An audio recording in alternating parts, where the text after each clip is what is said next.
गणपती बाप्पा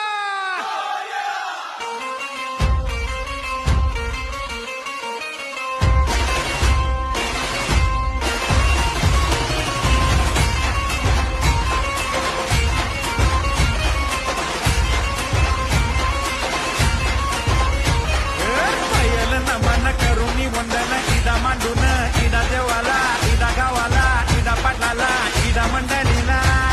आम्ही सांगतो नमन तुम्ही ऐका हो